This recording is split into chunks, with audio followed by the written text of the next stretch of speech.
आचरण में स्वधन को किस ढंग से माना गया उसको देखिए, स्वनारी स्वपुरुष को किस ढंग से माना गया उसको देखिए। दयापूर्ण कार्य का यदि जो प्रारंभिक स्वरूप देखते हैं, हर मानव में समानता है और हर मानव समझदार हो सकता है, समझदार होना चाहता है, इसको नहीं स्वीकारा गया। तो जितना स्वीकारा गया बौद्धिक रूप में या दर्शन के रूप में, उसको लोगों ने किया। अभी मानवीयतापूर्ण आचरण जो कहा जा रहा है कि सार्वभौम रूप से जी सके हर व्यक्ति, ऐसा आचरण, इसको मानवीयतापूर्ण आचरण कहते हैं। इन दोनों में अंतर है। और यदि किसी ने उस समय किया भी होगा ऐसा आचरण, बहुत सारे गृहस्थ किए, लेकिन उनको सामाजिक स्वीकृति नहीं मिली, वो सेकंड ग्रेड का आचरण माना गया।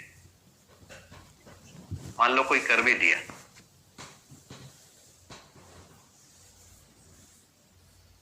जी दीदी, इतनी बात, मेरी बात पहुंची तो बताइए। पहुंच गई भैया, बहुत ही बढ़िया। मतलब जो मान्यता थी उस आधार पर ही वहां पर मूल्यांकन हुआ आचरणों का। जी जी, बहुत बढ़िया भैया, थैंक यू भैया। भैया एक प्रश्न और भी इस रूप में बना था, जैसा कि आपने रखा था कि जो परमाणु सिद्धांत प्रचलित साइंस के द्वारा रखा है उसको हम लोग मान रहे हैं, ऐसे ही बाबा जी के द्वारा भी जो रखा है उसको भी हम लोग मान ही सकते, मतलब मान लेते हैं, तो क्या होगा? तो इसको थोड़ा स्पष्ट करेंगे कि? जी भैया, मानने का मतलब है कि मूल रूप में इलेक्ट्रॉन, प्रोटॉन और न्यूट्रॉन, तीन प्रकार के फंडामेंटल पार्टिकल माने जा रहे थे। एक को धन आवेशित, एक को ऋण आवेशित, एक को बिना आवेशित कह रहे हैं। और इसके आधार पर इन्होंने पूरा मॉडल खड़ा किया। इसमें ऊर्जा कहां पर है? ऊर्जा धन और ऋण के रूप में ही, जो शक्ति है या गति है या जो आकर्षण है और विकर्षण है, ये जो भी फॉर्म है वो इसी के रूप में। और इस आधार पर उन्होंने पूरे सृष्टि को व्याख्या करने की कोशिश किया। लेकिन परमाणु अंश अपनी धुरी पर क्यों घूम रहा है, या पृथ्वी अपनी धुरी पर क्यों घूम रही है, चंद्रमा अपनी धुरी पर क्यों घूम रहा है, इसको ऊर्जा कहां से मिल रही है, इस पर कोई बात नहीं हो रही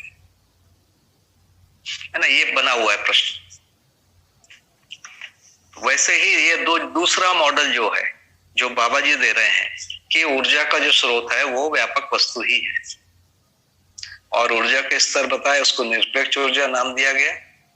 निरपेक्ष ऊर्जा में डूबे घिरे भीगे होने के कारण परमाणु के स्तर पर परमाणु अंशों में जो गतिशीलता दिखती है और बड़े बड़े जो ग्रह गोलों में जो गतिशीलता दिखती है, वो सारी चीजें हम पहचान पाते हैं। तो एक आधार हुआ ऊर्जा, ऊर्जा के आधार पर पूरा सृष्टि का फैलाव। दूसरा, जीवन नाम की जो चीज है वो है कि नहीं। क्या मनुष्य एक ही बार पैदा होगा और गाजर मूली की तरह मर जाएगा? इसके बारे में उधर तो आश्वासन कुछ भी नहीं है। वहां साफ साफ कहा जाता है कि एक ही बार में मर जाएंगे। जो कुछ करता है ब्रेन करता है। तो मानव की तृप्ति वाली जगह क्या है?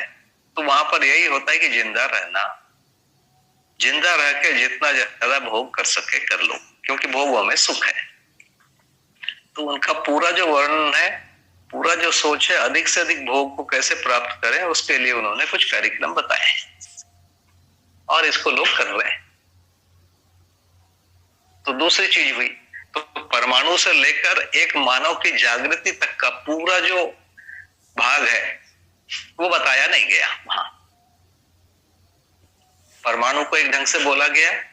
इसी प्रकार जैसे हम देखते हैं कि समाजशास्त्र और अर्थशास्त्र को जब हम देखते हैं, अर्थशास्त्र तो कहता है कि यदि डिमांड कम है तो सप्लाई और कम कर दो ताकि डिमांड बढ़े तो हमको प्रॉफिट।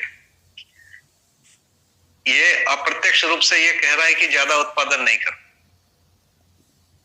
ज्यादा उत्पादन नहीं करेंगे तो समृद्धि कहां से होगी समाज। तो ये सभी को सब मिले वो नहीं सोच रहा है, एक व्यक्ति को प्रॉफिट मिले ये सोच रहा है। तो समाजशास्त्र और अर्थशास्त्र किसी अर्थों में विरोधी। वैसे ही दूसरी चीजों को हम देख लें कि ब्रेन ही सब कुछ करता है, तो फिर यदि उसके पीछे मुख्य कारण बताते हैं जीन्स। तो मान लीजिए मेरे दादाजी या परदादा ने किसी का मर्डर किया तो मैं भी कर सकता हूं क्या, क्योंकि मेरे जीन्स में है। इस पर बोलते हैं कि तुमको पीटेंगे, तुमको जेल में डाल देंगे। तो यदि कानून है तो कानून के पालन करने के लिए मनुष्य योग्य है, और उस योग्यता का जो आधार है, धारक वाहक है, वो कौन सी चीज है, इसके बारे में कुछ भी नहीं बोला जाता। तो एक तो उसमें बहुत सारे विरोधाभास हैं, और इस विधि में यदि हम मान लेते हैं तो पूरी चीज को मानने पर एक आचरण निकलेगा, मतलब अस्तित्व दर्शन और जीवन ज्ञान, इन दोनों के आधार पर एक आचरण निकलेगा। उसको फिर हम करने की इच्छा होगी। तो पहला जो चीज है अनुकरण, अनुसरण, आज्ञा पालन, जो घर में बच्चे बड़ों को देखकर करते हैं एकदम छोटे अवस्था में। जिस घर में लोग मांसाहार करते हैं उस घर में बच्चे मांसाहार करते हैं। जिस घर में मदिरा चलती है, छोटे बच्चे थोड़े बड़े होकर मदिरा पी लेते हैं। जिस घर में ये जो सिगरेट बीड़ी इस प्रकार की चीज करते हैं तो बड़े उसको भी कर लेते हैं। या जिस घर में जैसी भाषा बोलते हैं, अच्छी या बुरी, उसको बच्चे बोलने लगते हैं। तो कुछ चीजें आज्ञा पालन, अनुकरण, अनुसरण पूर्वक चल रही है, ये एक स्थिति आ जाती।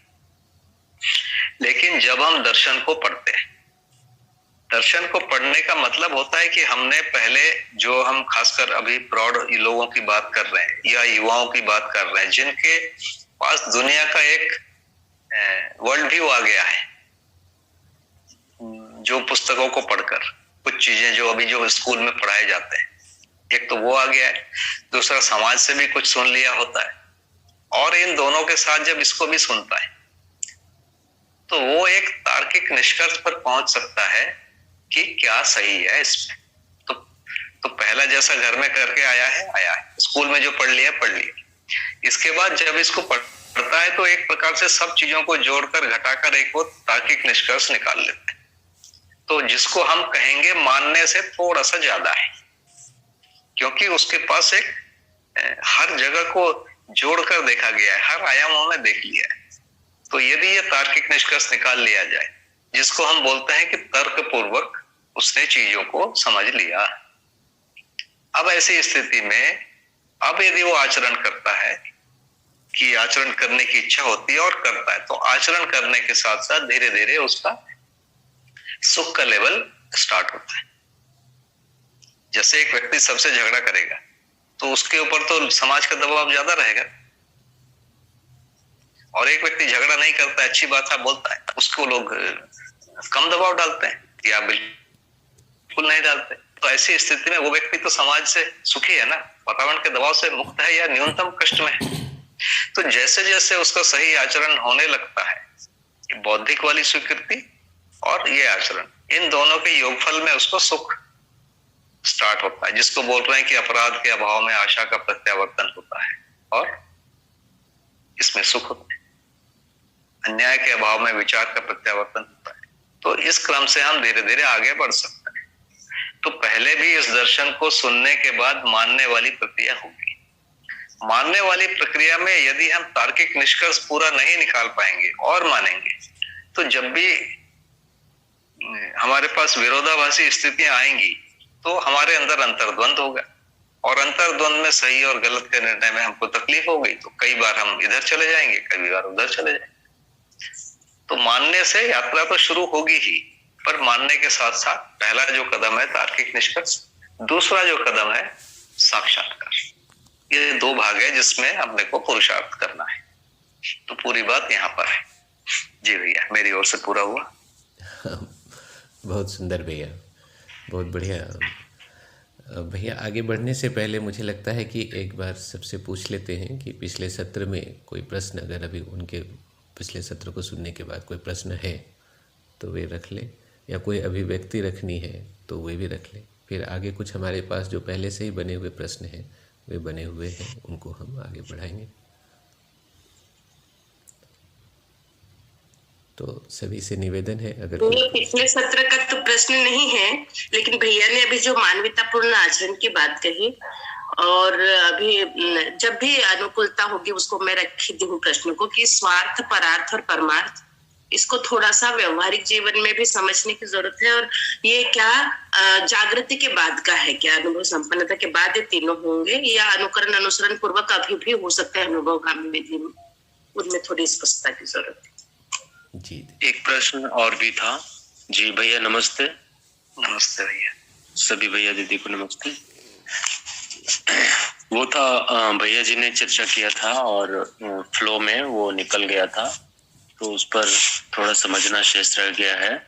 वह है कि यदि मध्यस्थ दर्शन की बातों को भी हम मान लेते हैं और ऐसा करते हैं तो क्या निकलता है। तो यह भी एक प्रश्न था जो मेरे में स्मृति में रहा। इस प्रश्न का तो उत्तर अभी दिया ना मैंने, यदि मान लेंगे तो क्या होगा। अच्छा जी सर। जी भैया। भैया फिर दीदी का ये प्रश्न ले लेते हैं, फिर हम आगे बढ़ सकते हैं। दीदी एक बार बताइए छोटे में क्या प्रश्न है। भैया जो मानव व्यवहार दर्शन में है ना, अध्याय 4 में मानव सहज प्रयोजन में, तो उसमें जो स्वार्थ, परार्थ और परमार्थ वाला टॉपिक, तो उसको थोड़ा सा उसमें हम लोग इस एक बुक में स्वार्थ को केवल सुविधा के अर्थ में लिखा था और परिभाषा संहिता में उसमें सुख सुविधा दोनों इंक्लूड था। तो हम थोड़ा ये कंफ्यूज हो रहे हैं कि ये क्या अनुभव के बाद ये तीनों वो होंगे, या उसके पहले भी अनुभवगामी विधि में अनुकरण अनुसरण पूर्वक भी होंगे, और इनका एक्चुअल में कहाँ रिप्लेसमेंट कैसे होगा व्यवहारिक जीवन में, अभी उसको थोड़ी स्पष्टता देंगे। स्वार्थ का मतलब है केवल अपने लिए सोचना। अपने लिए जो सबसे छोटे में जाएंगे तो होता है कि इंद्रिय जो तृप्ति है, 4 विषय है, उसके लिए जीना। दूसरा परार्थ का मतलब होता है कि दूसरे की भलाई करो और अपना जो है उसको ध्यान मत दो। अपने घर में जो हो रहा है उसको छोड़ो, दूसरे की भलाई में लगे रहो। और परमार्थ का मतलब हो रहा है कि हमारा भी हो जाए और दूसरों का भी हो जाए, तो इसको परमार्थ बोलते हैं।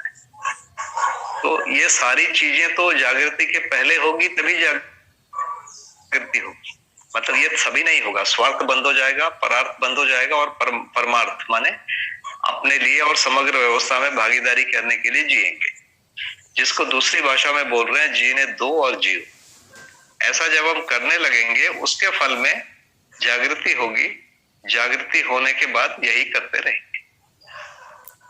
तो स्वार्थ संकीर्ण अर्थ है, परार्थ अपना लक्ष्य को छोड़कर दूसरी की भलाई में लग गए वो है, और परमार्थ जो है समग्र व्यवस्था में भागीदारी को करना परमार्थ हो रहा है। तो समग्र व्यवस्था में भागीदारी कोई बहुत अलग चीज नहीं है। जैसे मैं यदि स्वधन कर रहा हूँ प्राकृतिक नियमों का पालन करके और सामाजिक नियमों का पालन करके, वैसे ही स्वनारी या स्वपुरुष कर रहा हूँ और वैसे ही दयापूर्ण कार्य कर रहा हूँ, तो ये अपने आप में परमार्थ का स्वरूप है। इसमें 3 ग्रेड होते हैं। इसी को अपन धीरे धीरे आगे बढ़ाते हैं। वित्तेषणा प्रधान, पुत्रेषणा प्रधान, फिर लोकेषणा प्रधान, और फिर प्रामाणिकता प्रधान। तो उसमें कार्य वही किए जाते हैं, सभी वही करते हैं। जैसे प्रामाणिकता भी स्वधन, स्वनारी, स्वपुरुष, दयापूर्ण कार्य पूर्वक जिएगा। तो ये सामाजिक नियम है, सभी करेंगे। इसमें तन मन धन के सदुपयोग के स्तर में अंतर होता है। जो जागृत व्यक्ति होता है उनका संपूर्ण कार्य प्रयोजन के लिए होता है।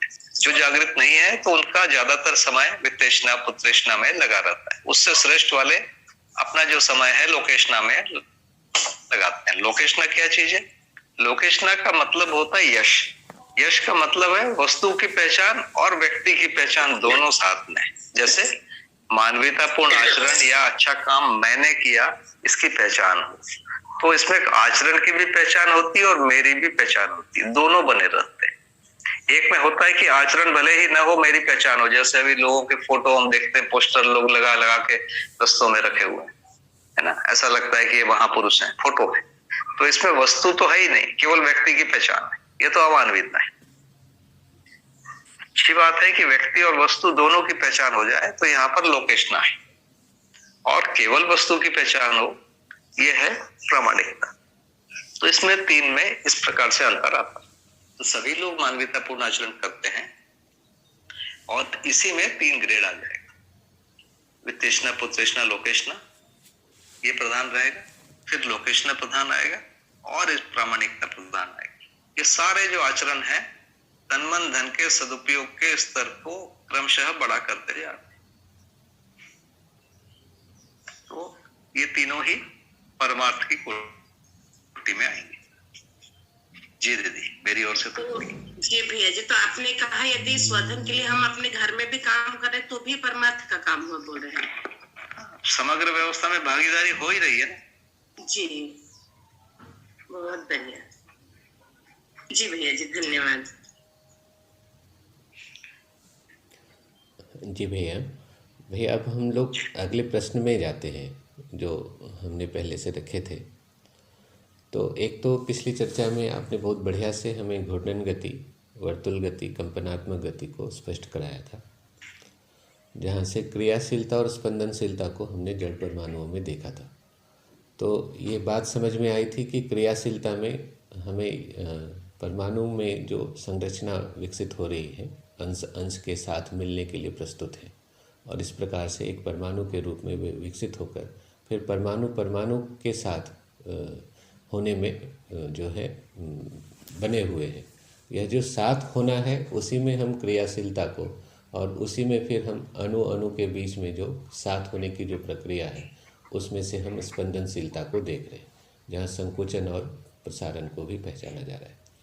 तो एक प्रश्न ये है कि परमाणु में पाए जाने वाले घूर्णन गति, वर्तुल गति, कंपनात्मक गति से क्रियाशीलता, स्पंदनशीलता, संवेदनशीलता एवं संज्ञानशीलता यह किस प्रकार घटित होती है, तो इसको थोड़ा बताएंगे। संवेदनशीलता माने पहचानना, निर्वाह करना। ये पहचानना, निर्वाह करना पदार्थ अवस्था में भी हो रहा है और प्राणावस्था में भी, जीवावस्था में भी, ज्ञानावस्था में। ज्ञानावस्था में जागृत होते हैं तो पहचानना, निर्वाह करना जानने मानने के आधार पर होता है।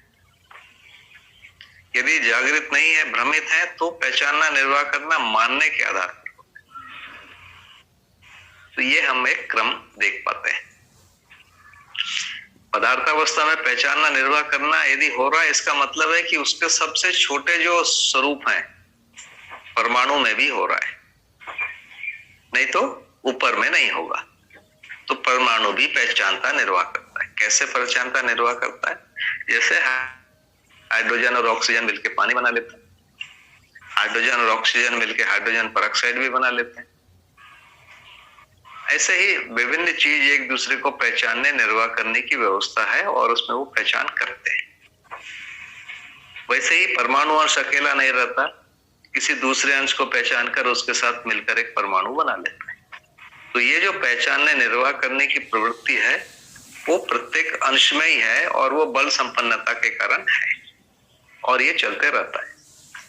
तो पदार्थ अवस्था में हम देखते हैं कि हवा जो है बह रही, हवा बहने का एक कारण है। अब उसको हम लोगों ने आजकल पढ़ लिया है कि भाई पानी जो है, हवा जो है गर्म स्थान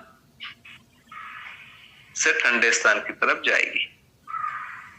यदि कोई हवा कहीं पर गर्मी है तो हवा हल्की हो जाएगी, हल्की होकर ऊपर जाएगी, ऊपर ठंडा होता है, नीचे गर्म है, ऊपर ठंडा है।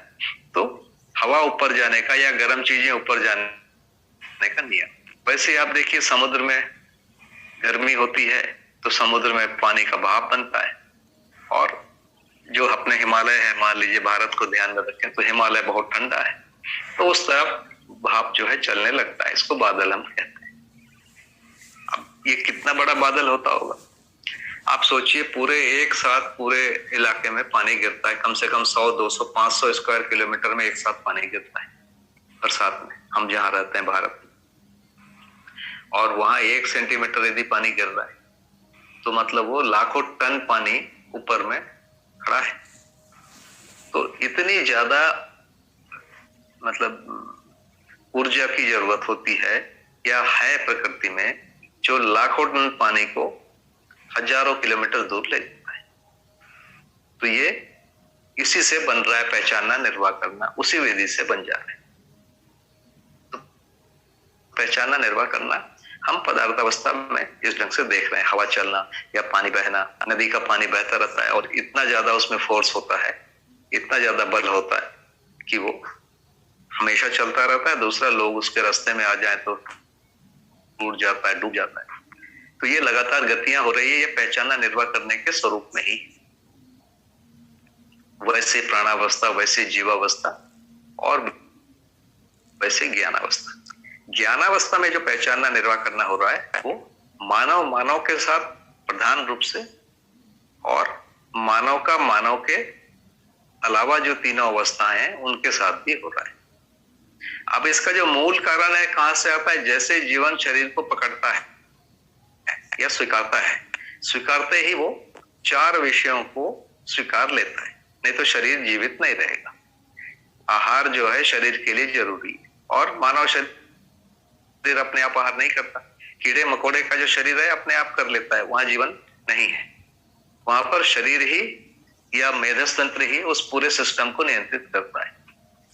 मानव में आहार का दबाव मेधस तंत्र पर आता है या आहार की आवश्यकता मेधस तंत्र पर आती है और जीवन उसका निर्णय लेकर उसको करता है। तो ये जो 4 विषय हैं, ये 4 विषय तो पूरे करने ही पड़ेंगे। मानव हो, देव मानव हो, दिव्य मानव हो या अमानव, वो करते ही है। अब इसमें कमी क्या होती है? 4 विषय में जितना हमको भोजन चाहिए हम उससे ज्यादा कर लेते हैं या उससे कम कर लेते हैं।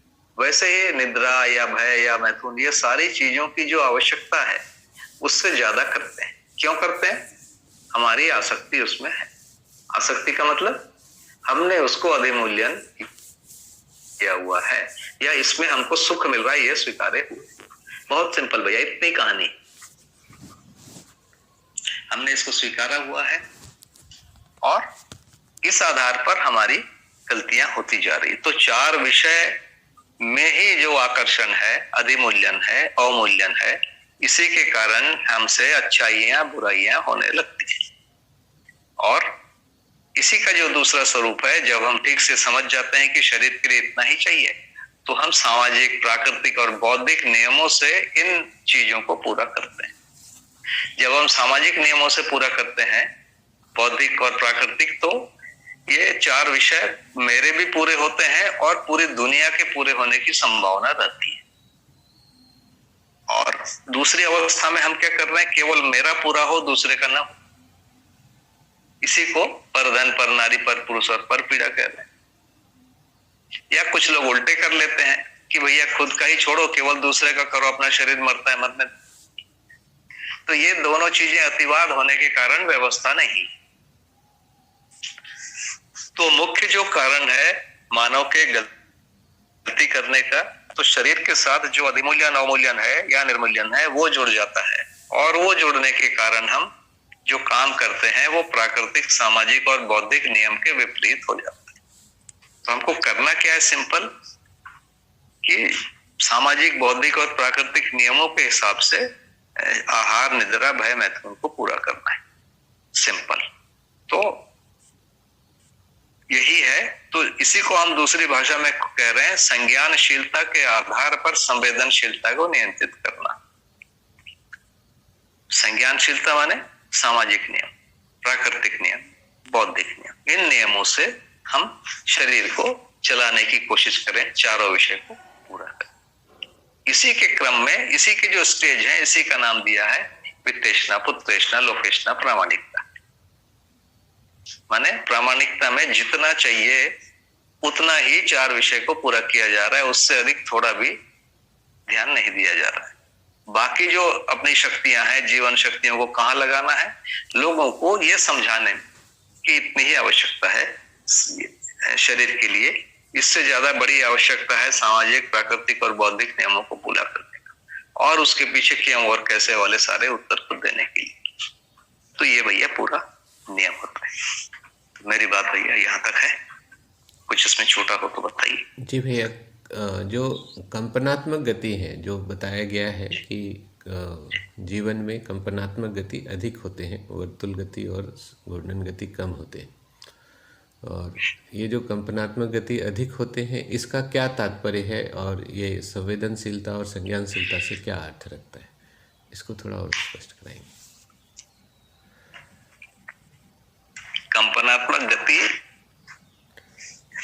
और वर्तुल गति ये किसी भी परमाणु में होता है। तो जड़ परमाणु में वर्तुल गति कंपनात्मक गति से अधिक होती है और चैतन्य परमाणु में कंपनात्मक गति वर्तुल गति से अधिक होती है। इसको हम पहचान रहे हैं। अब जो आशा है, विचार है, इच्छा है, ये सब क्या है? ये कंपनात्मक गति के ही स्वरूप हुए, क्योंकि जड़ में कंपनात्मक गति कम होने के कारण वर्तुल गति का ही प्रभाव दिखता है और वो जड़ केवल परिणाम के लिए काम कर रहा है। श्रम, गति, परिणाम तीनों है। तो जड़ का मुख्य काम किसी से जुड़ना और टूटना, संगठन और विघटन, ये मुख्य काम है और वो उतना करता है। लेकिन चैतन्य में जैसे ही ये खत्म हो जाता है, टूटने और जोड़ने वाली प्रक्रिया जब बंद हो जाती है कठिन पूर्णता के कारण, तो अब उसके बाद उसकी जो आशा, विचार, इच्छा, ये जो कंपनात्मक गतियां हैं, ये ही प्रकाशित होती है। तो आशा माने कंपनात्मक गति का एक स्वरूप, विचार माने कंपनात्मक गति का स्वरूप, इच्छा माने कंपनात्मक गति, ये सारी चीजें सभी ये कंपनात्मक गति के ही स्वरूप का नाम। अब इस कंपनात्मक गति में दो परिवेशों के बीच में जो कंपनात्मक गति में तालमेल हो जाए, इसी का नाम सुख है। जैसे मन और वृत्ति के बीच में, वृत्ति और चित्त के बीच में शांति, चित्त और बुद्धि के बीच में संतोष, बुद्धि और आत्मा के बीच में आनंद। तो ये कंपनात्मक गतियों में तालमेल का ही नाम है। यदि इसको अपन गति की भाषा में बोलेंगे तो कंपनात्मक गति आएगा, नहीं तो हम दूसरी जब भाषा में बोलते हैं तो विचार के अनुसार आशाएं हो जाए, इच्छा के अनुसार विचार हो जाए, इस रूप में कह रहे हैं। तो ये कंपनात्मक गति के ही नाम है। ये होता कब है? होना चाहिए, समझ में आ गया। ये होता कब है? जब हम सामाजिक, प्राकृतिक और बौद्धिक नियम का पालन कर लेते हैं, तो ये पूरे एक दूसरे से अनुरूप होने लगते हैं। तो ये कंपनात्मक गति को व्यवहारिक रूप में जब लाते हैं, कार्यक्रम के रूप में, तो वो आता है सामाजिक नियम, प्राकृतिक नियम, बौद्धिक नियम, इस रूप में आता है। जी भैया, मेरी बात पहुंची तो बताइए, कुछ छूट गया हो तो। हाँ, ये बढ़िया अब समझ में आ रहा है भैया। तो जो कंपनात्मक गति को हमने जड़ परमाणुओं में देखा था, जिसका एक उदाहरण आपने रखा था कि जैसे सूर्य के चारों तरफ धरती घूम रहा है, तो जो धरती घूम रही है तो उसमें एक तो वर्तुल गति जो अपने अक्ष पे ही वह घूमती है, और दूसरा घूर्णन गति जो वो चारों तरफ सूर्य के चारों तरफ जाती है, और तीसरा भैया थोड़ा उल्टा बोल रहे हैं भैया आप। जी, घूर्णन अपने अक्ष पे है, वर्तुल सूर्य के चारों तरफ। हाँ, सॉरी दीदी। तो इस प्रकार से ये दो गति, और कंपनात्मक गति को कहा कि अपने अक्ष पे ही यह कंपन करता हुआ देखने में आता है। तो इस प्रकार जीवन परमाणु में ऐसा कैसा, मतलब कंपन जो है वह कैसे वह अपने परिवेश में ही मतलब नियोजित होता है, अर्थात प्रत्यावर्तित होने लगता है, इसको और स्पष्टता से थोड़ा जानना चाहते हैं।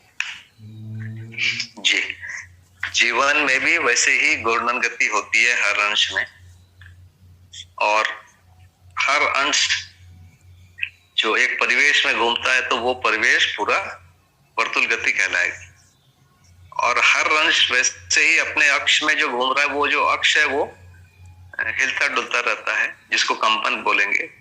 दूसरा, जिस परिवेश में घूम रहा है वो परिवेश भी ऊपर नीचे हो रहा है, माने उस परिवेश में भी कंपन हो रहा है। कंपन दोनों प्रकार से हो रहा है, वर्टिकली या हॉरिजॉन्टली। मतलब एक तो अंडाकार होता है, और जो अंडाकार होता है उसका जो कोण है हमेशा बदलता रहता है, इसीलिए दो जो शीर्ष होंगे अंडे के वो एक जगह पर न रहेंगे, वो घूमते रहेंगे। इसको कहेंगे हम कंपन। दूसरे रूप में, जिस प्लेन में घूम रहा है, यदि वो हॉरिजॉन्टल प्लेन है तो वो प्लेन भी ऊपर नीचे हो रहा है, तो इस रूप से उसमें गति दिखेगी, कंपन वाली गति। तो कंपन गति यदि अपन इसको भौतिक रूप से देखने जाएंगे तो इस रूप में दिखता है। अब इन दोनों अंशों का आपस में, जो दोनों अंशों का भी, दोनों परिवेशों का भी आपस में एक पहचान है। अस्तित्व में पहचान एकदम निरंतर होने वाली क्रिया है। तो पहला परिवेश दूसरे परिवेश को पहचानता है, ये कार्यक्रम है मुख्य। तो मुख्य में जीवन में क्या हो रहा है, मन जो है वृत्ति को नहीं पहचान रहा है, या वृत्ति चित्त को नहीं पहचान रहा है, या चित्त बुद्धि को तो बिल्कुल ही नहीं पहचान रहा है। भ्रमित अवस्था में बुद्धि चित्त को पहचान रही है, बुद्धि का संकेत चित्त ले नहीं रहा है। तो ये पहचानना, यह एक दूसरे के कंपन गति को पहचानने की बात हो रही है। तो बुद्धि के कंपन गति को चित्त नहीं पहचानता है, या आत्मा के कंपन गति को बुद्धि नहीं पहचानती है, और इसी का नाम है भ्रम या अज्ञान। तो जानना कहां से है, आत्मा व्यापक को पहचान ले, बुद्धि आत्मा को पहचान ले, चित्त जो है वो बुद्धि को पहचान ले। ये क्रम है जानने का। तो पहचानना माने कंपन गति को ही पहचानना। कोई भी इकाई की पहचानने की जो विधि ही है ना, या फिर रूप से देखेंगे तो उसके रूप को पहचानना, दूसरा उसके प्रभाव को पहचानेंगे तो उसमें जो गति है उसको पहचानना। गति में दोनों गति है, वर्तुल और कंपन, इनको पहचानना होता है। अभी भी जैसे मैं आपसे बात कर रहा हूं तो आपकी जो आवाज को मैं पहचान रहा हूं, वो आवाज है क्या वास्तव में। आप वहां बोल रहे हैं और मेरे पास यहाँ कंपन आता है, उस कंपन को पहले पहचानता हूं, और उस कंपन में हमने कोड किया हुआ है, इस प्रकार के कंपन का नाम है अ, इस प्रकार के कंपन का नाम है ब, ऐसे करके पूरा शब्दावली बना हुआ। तो हमने इस कंपन को ही कोडिंग कर दिया है, और फाइनली जो भी आपके गले में कंपन होता है वो आपके जीवन में कोई कल्पना है, उस कल्पना के अनुरूप कंपन हो रहा है, उसी को कहते हैं भाषा। तो आपके जीवन में कल्पना है, उसके अनुसार आपके गले में कंपन होता है। वो कंपन इस प्रकार के जो इलेक्ट्रॉनिक मीडियम के द्वारा मेरे कान तक पहुंचता है, और मैं उस कंपन को वापस डिकोड करता हूं। तो आपने जो कल्पना की है सेम वैसी कल्पना मैं करने में सक्षम हो जाता हूं। वैसे ही मेरे पास जो कल्पना होती है वो आप करने लगते हैं। इस प्रकार से हम दोनों के कल्पना में एक रूपता होने की प्रक्रिया शुरू हो जाती है वार्तालाप में। तो ये कंपनात्मक गति का ही फैलाव है। तो सारी चीजों को देखने के हमारे पास दो ही विधि है, रूप और गुण। रूप माने इकाई, उसका दिखता कैसा है। गुण का मतलब है गति, गति माने वर्तुल गति और कंपन गति। तो ये सारी चीजें, गंध है, भाषा है, जो भाषा अपने आप में कंपन गति का ही स्वरूप होता है। तो जीवन की कल्पना को हम शब्द में या भाषा में बदलते हैं और दूसरे तक पहुंचाते हैं। तो ये भी कंपन गति का ही स्वरूप है। जी भैया, इतनी बात कहना। जी भैया, बहुत बढ़िया हो गया। नमस्ते भैया। जी भैया, वर्तुल गति को केवल अंशों के आपस में घूमने की प्रवृत्ति आएगी और किसी रूप में हम पहचानेंगे? नहीं, वर्तुल गति उतना ही। बस, धन्यवाद भैया। अभी आपने जो कहा कि हम कंपन को पहचानने लग जाता है, आत्मा के कंपन को बुद्धि और बुद्धि के कंपन को चित्त। तो और अभी ये भी बात हुई कि हम यदि सामाजिक नियम, प्राकृतिक नियम और बौद्धिक नियम में जीते हैं तो ये चीजें घटित होंगी। तो इसका क्या रिलेशन है कि हम इधर नियम में जी रहे हैं और फिर उधर कंपन को, आत्मा के कंपन को बुद्धि पहचान रही है? इनका आपस में कैसे अंतर संबंध है? जी, तो पहले अपन करते हैं कि जो मन है वो शरीर को कैसे चला रहा है। मन वास्तव में कंपन ही है ना, और वर्तुल नहीं है। वर्तुल नहीं है मतलब वर्तुल व्यक्त नहीं हो रहा है, वो तो अपने आप को बनाए रखने के रूप में। तो मन कंपन का प्रसारण करके मेधस तंत्र में कुछ करता है जिससे हाथ पैर हिलते हैं। तो ये कंपन ही शरीर को चला रहा है, ये कंपन ही उसका आशय है। मतलब जैसे 4 विषय से सुखी होना है, ये मन के पास बना हुआ है। सुखी होना ये मन के पास है पहले से ही, लेकिन जैसे ही शरीर आ गया तो इस शरीर से सुखी होना ये आ गया। शरीर से सुखी होने के लिए 4 विषय है। 4 विषय को प्राप्त करने के लिए शरीर को चलाना पड़ेगा, नहीं तो नहीं होगा।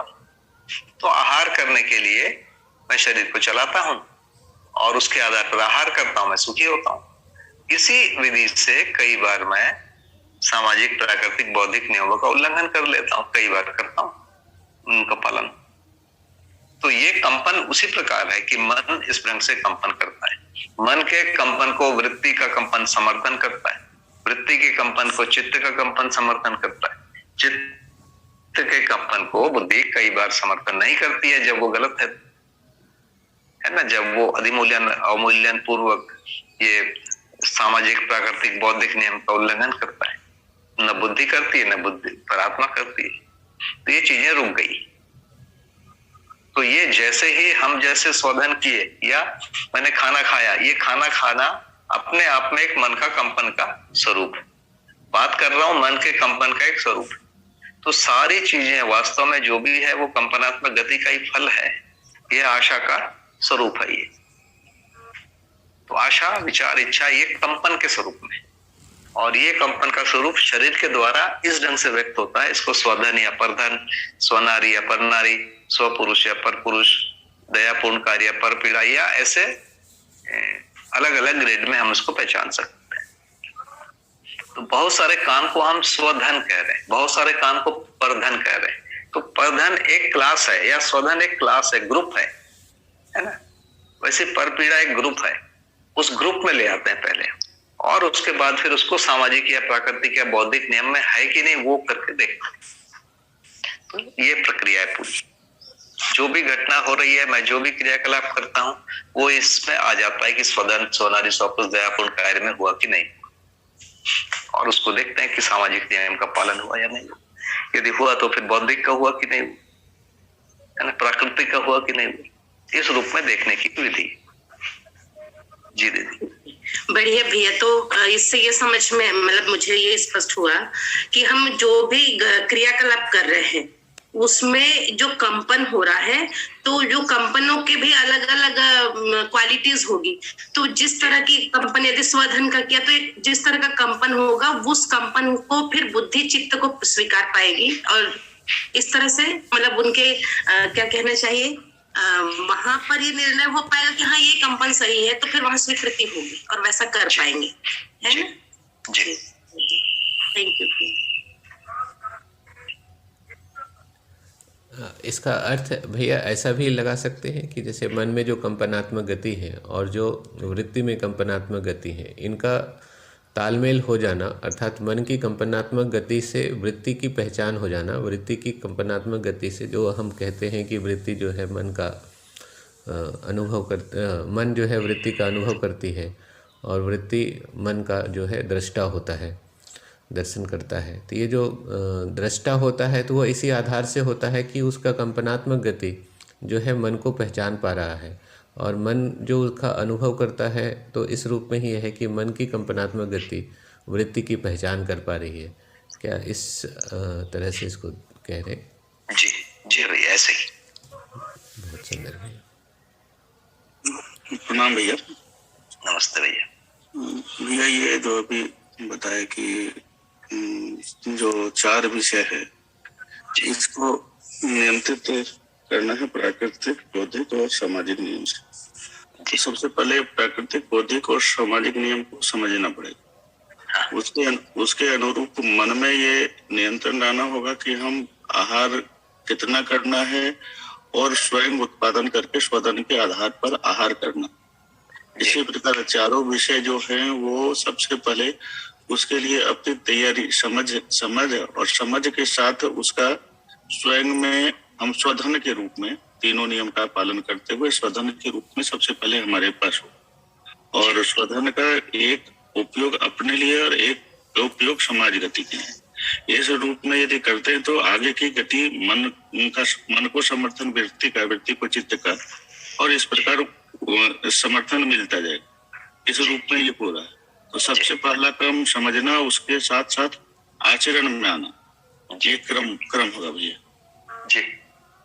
तो ये जो बीच में संवेदना है, संवेदना 4 विषय के लिए जो संवेदना है, संवेदना की स्थिति क्या?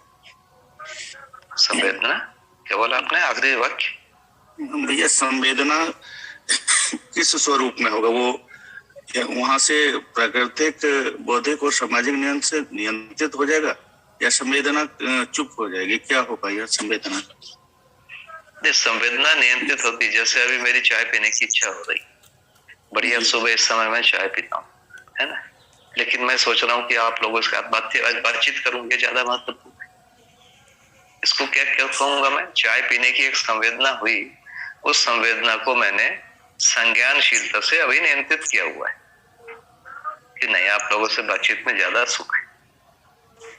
क्या हमने आपके साथ कोई वादा किया है, वादा किया माने एक विश्वास का निर्वाह होगा, इसमें ज्यादा सुख होगा, तो अभी हमने इसको सेकेंडरी कर दिया, बातचीत को प्राथमिक कर दिया, तो ये संवेदनाओं को नियंत्रित किया। एक छोटी सी बात बता रहा हूँ, ऐसी बहुत सारी चीजें, नींद आती है लेकिन नहीं भाई हम उठेंगे और बात करेंगे, तो नींद को नियंत्रित किया, भूख को नियंत्रित किया।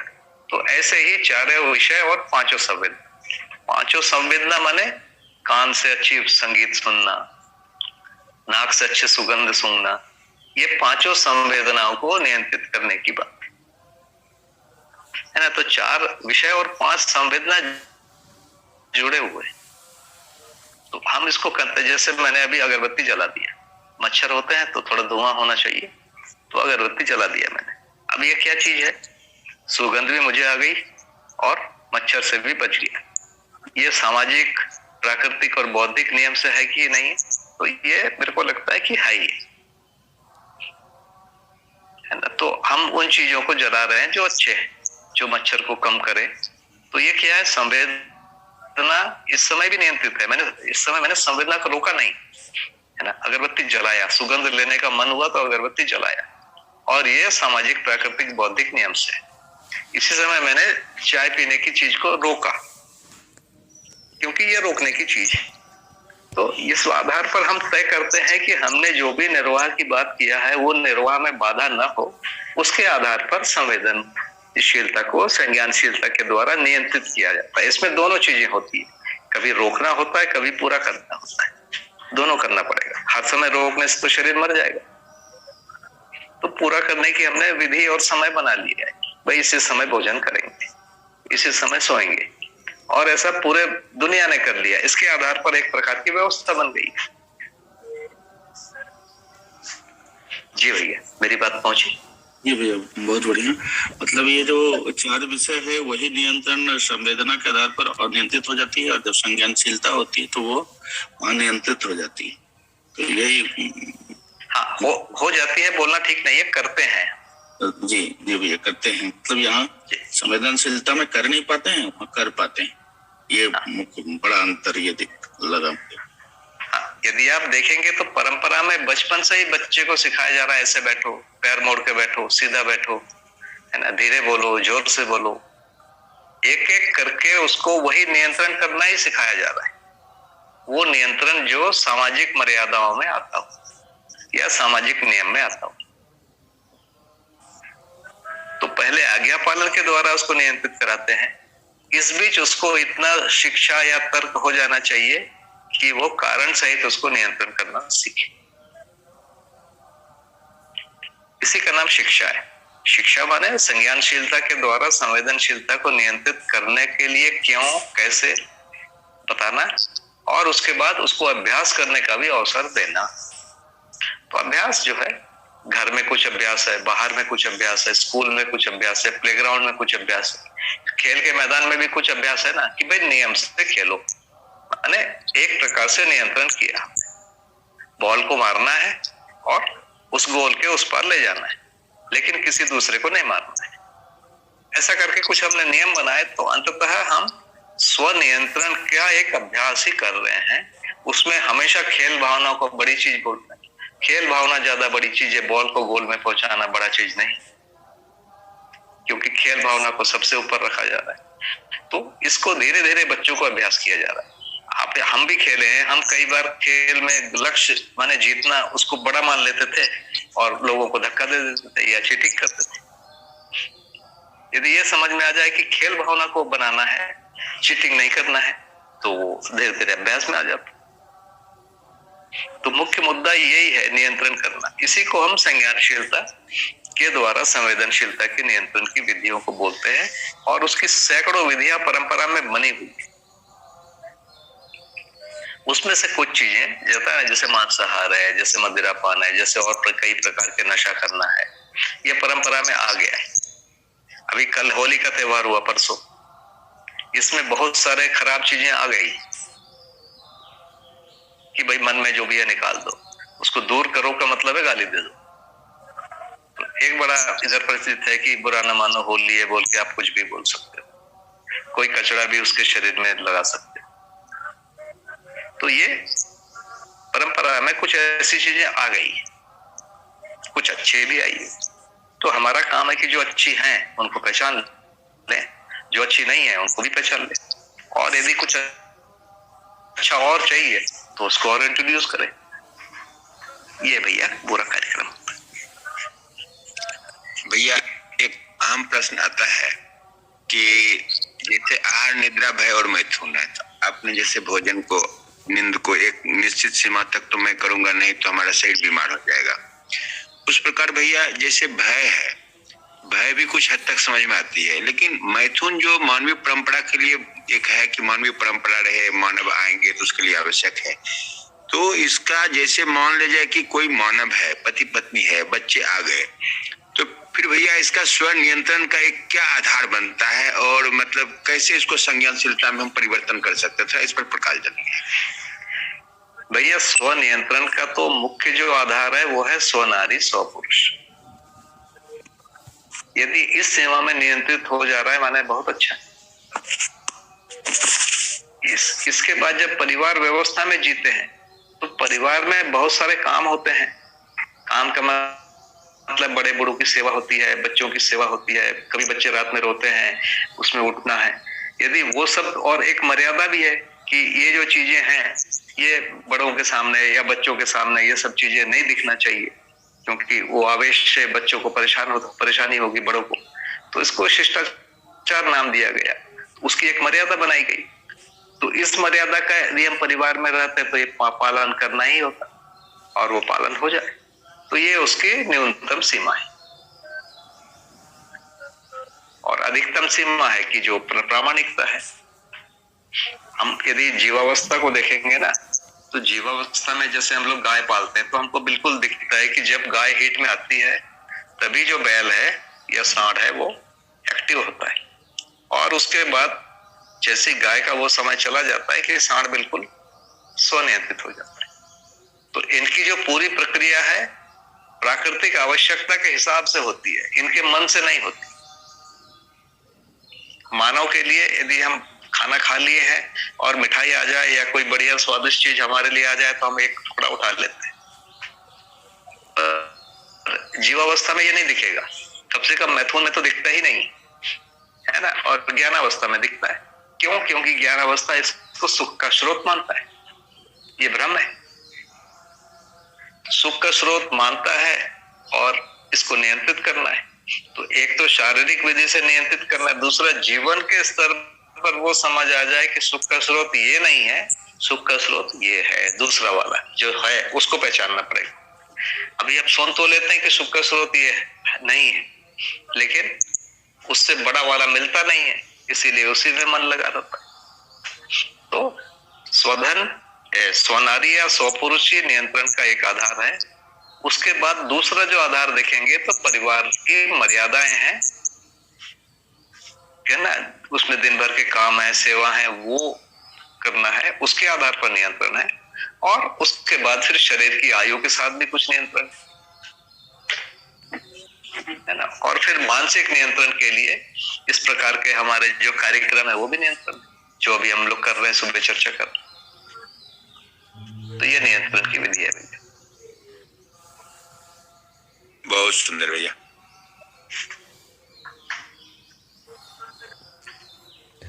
बहुत बढ़िया भैया। भैया समय तो बहुत भाग जा रहा है, ऐसा लग रहा है। एक प्रश्न और ले सकते हैं भैया। ये है कि क्या जीवन परमाणु का साक्षात्कार होता है? जी, इसको थोड़ा भैया सिंपल है। जो भी चीजें निरंतर हैं उनका साक्षात्कार होता है।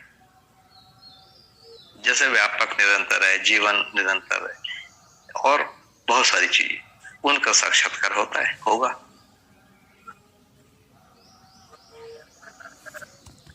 ठीक है भैया। हाँ, व्यापक का भी साक्षात्कार होगा भैया। देखिए, अध्ययन विधि है तो साक्षात्कार के बिना तो बोध नहीं होगा, बोध के बिना अनुभव नहीं। और साक्षात्कार के पहले आभास होना जरूरी है, जिसको अपन तार्किक निष्कर्ष बोल रहे हैं। तो विश्लेषण तुलन भी होता है। अभी हम जो बात कर रहे हैं विश्लेषण तुलन में ही कह रहे हैं। तो व्यापक का भी, जीवन का भी, हर चीज का हम पहले सुनते हैं, बोलते हैं। बाबा जी ने लिखा है कि अमानव को भी ब्रह्म भासता है, अनुभव दर्शन में लिखा हुआ है। नहीं तो भासेगा नहीं तो उसको आभास के लिए क्यों दौड़ेगा? जो चीज का भास हो रहा है उसके आभास के लिए जाएगा, उसी के प्रतीति या साक्षात्कार के लिए जाएगा, उसी के अनुभव के लिए जाएगा।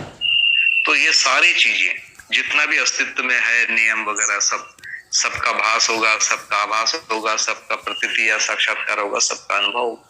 वैसे व्यापक का भी होगा, जीवन का भी होगा। जो चीजें निरंतर नहीं है उसमें केवल भास और आभास होगा, उससे अधिक नहीं होगा।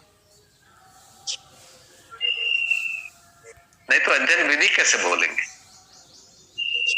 अध्ययन विधि कह ही नहीं सकते हम।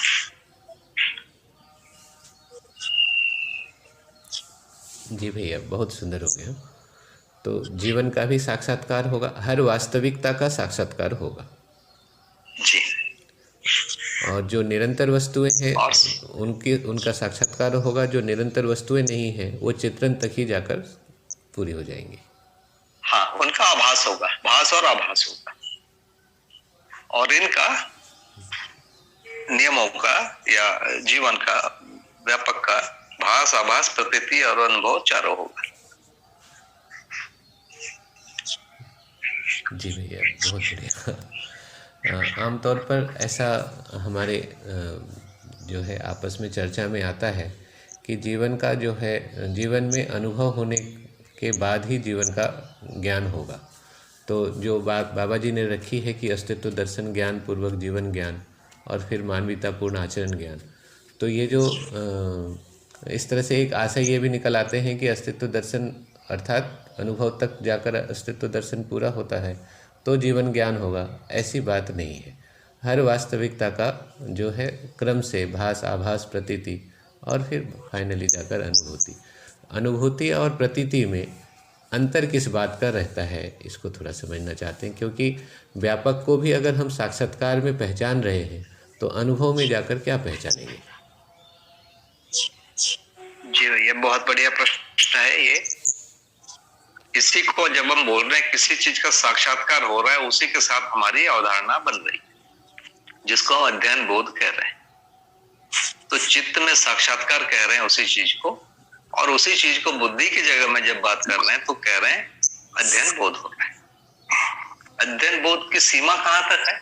तो संपूर्ण अस्तित्व, सह अस्तित्व, सारी चीजों का अध्ययन हो जाता है, अध्ययन बोध हो जाता है। अध्ययन बोध में केवल दो चीजें बचती है।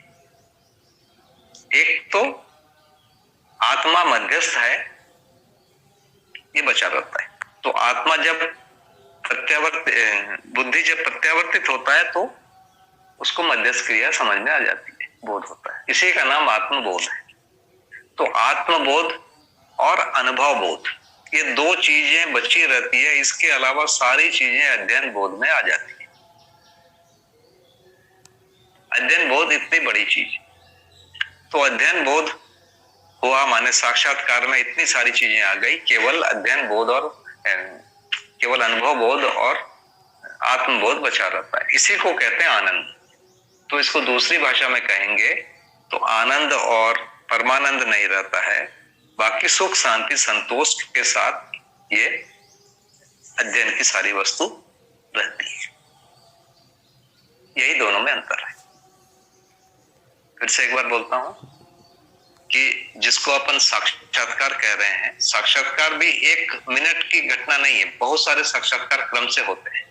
तो यदि हम साक्षात्कार की जो सबसे बड़ी स्थिति की बात करें तो उस समय सुख, शांति, संतोष का अनुभव बना रहता है। मन और वृत्ति के बीच में तालमेल होता है, वृत्ति और चित्त के, और चित्त और बुद्धि के बीच में। तो सुख, शांति, संतोष रहता है, और सारे नियमों का और सारे अस्तित्व का, व्यापक का, इकाई का, गठन पूर्णता का, सबका अध्ययन बोध रहता है। क्या नहीं रहता है? तो आनंद और परमानंद नहीं रहता है। इसी को दूसरी भाषा में कहेंगे आत्मबोध नहीं रहता है और अनुभव बोध नहीं रहता है। ये दोनों चीजें नहीं रहती। तो साक्षात्कार का ऊंचाई इतना है। पहुंची भैया? हाँ, अच्छे से भैया, बहुत बढ़िया भैया। आज तो समय पूरे हो गए हैं। जी आपने ऐसा कहा था भैया कि अगले वीक से हम शाम में बैठ सकते हैं, सुबह तो नहीं। जी तो इस पर हमारी चर्चा हुई है, तो हम उसको आपके साथ बाद में बात कर लेंगे। अभी अगर किन्हीं की कोई भैया अभिव्यक्ति इसमें है एक चीज पूछनी थी रमाशंकर भैया, साधन भैया से। जी, जी। जैसे भैया ने कहा कि सारी चीजें तो हो गई साक्षात्कार में, फिर केवल आत्मबोध और अनुभव बोध बचा। तो आत्मबोध में कौन सी घटना घटेगी और अनुभव बोध में कौन सी? मतलब मध्यस्थ है, ये समझ में आएगा कि आत्मबोध में कि आत्मा मध्यस्थ है? ये दोनों बोध देखिए जी दीदी, समझ में आना जिसको बोल रहे हैं ना, उसके कुछ तो तर्क हमारे अंदर बन ही जाते हैं। जी भैया। तो तर्क तो पहले ही वृत्ति में बन जा रहा है, वृत्ति और चित्त के बीच में। लेकिन उसको वस्तु के रूप में पहचानना, वस्तु के रूप में पहचानना केवल बुद्धि के प्रत्यावर्तन से ही संभव है। बाकी चीजें बुद्धि के प्रत्यावर्तन के बिना, चित्त के प्रत्यावर्तन से ही समझ में आ जाती है, जिसको अध्ययन बोध कहते हैं। तो आत्मबोध और अनुभव बोध बिना बुद्धि के प्रत्यावर्तन के नहीं हो पाता है। लेकिन बोध नहीं हुआ तो कोई बात नहीं, बाकी सारी चीजें उनका होता है। माने तो वो भैया सारी चीज, आत्मबोध में क्या घटा? बुद्धि ने आत्मा को पहचाना, उसमें आनंद आया। व्यक्ति की जो मैक्सिमम स्थिति हो सकती है वो हो जाती है। और फिर अनुभव बोध में क्या हुआ? आत्मा व्यापक में अनुभूत हुई। हाँ, वो दोनों साथ, दोनों एक ही साथ हो जाते हैं। अच्छा, इसको दर्शन में बाबा जी ने बार बार कई जगह लिखा हुआ है, ये दोनों एक साथ होता है। जी भैया, धन्यवाद भैया, बहुत बढ़िया, थैंक यू। ठीक है भैया, नमस्ते। तो समय हो गया। सुख और आनंद में नमस्ते भैया। भैया एक प्रश्न। नमस्ते हरिहर भैया। नमस्ते भैया, एक तो प्रश्न रहे छोटी सी। जी फीडबैक सम है।